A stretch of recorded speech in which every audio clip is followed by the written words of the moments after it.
Je vais prendre la parole d'abord pour lever tout équivoque. Parce que vous avez sans doute écouté et lu ça et là que c'est l'ANC qui bloque les choses et que l'ANC ne veut pas des réformes. Quoique sur ce point, il faut que nous soyons clairs. Si l'ANC ne voulait pas des réformes, l'ANC n'aurait pas amené tous ses députés à signer une proposition de loi de révision constitutionnelle. Mais en déposant cette proposition de loi de révision constitutionnelle, nous étions conscients que la simple signature de 27 membres de l'Assemblée ne suffit pas à ce que la proposition soit votée.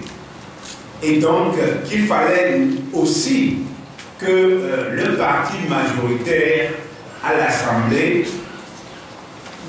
aussi adhère à la proposition. Alors, disons que ce que nous ne comprenons pas au cours de toute cette discussion, c'est qu'on nous dit, mais votre proposition, telle qu'elle est faite,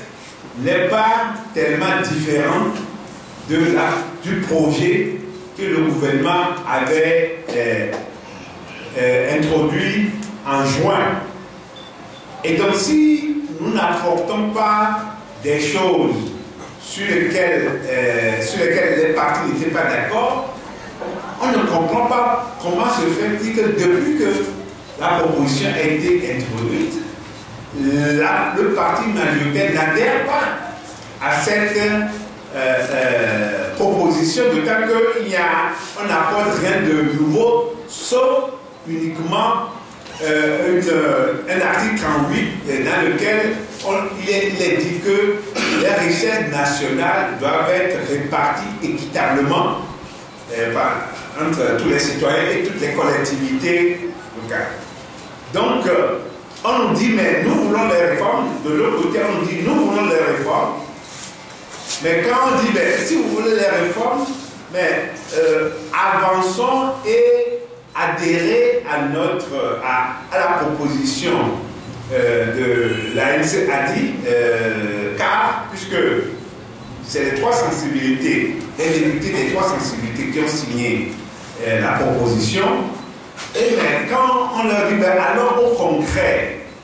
et faisons de telle sorte que la proposition soit votée, mais là où c'est là où bon, il y a des réticences, où il y a des discussions à ne plus en finir, et finalement on tourne en rond. Je crois que dans notre proposition, il y a, je ne me souviens plus du nombre d'articles qu'il y a exactement, il y a 8 articles, et je peux vous assurer que depuis que nous avons commencé, il n'y a qu'un seul article qui a fait l'objet de discussions, et encore sur cet article qui ne renfermait pas d'enjeu de pouvoir, c'est l'article 38, ben, on n'a même pas pu avancer pour dire qu'il y a un consensus sur cet article 38, et la méthodologie, comme nous suggère, c'est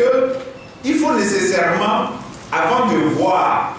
les autres articles, qu'on se mette d'accord sur le premier article en discussion.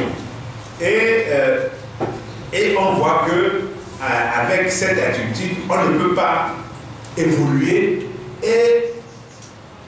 nous sommes obligés d'arriver à la conclusion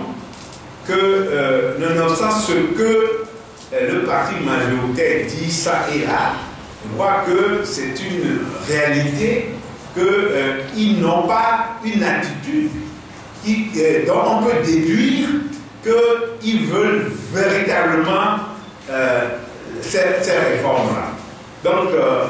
voilà un peu planté, sans entrer dans le détail, on pourra entrer dans les détails, si vous voulez, c'est, disons, un peu planté comment les choses ont démarré.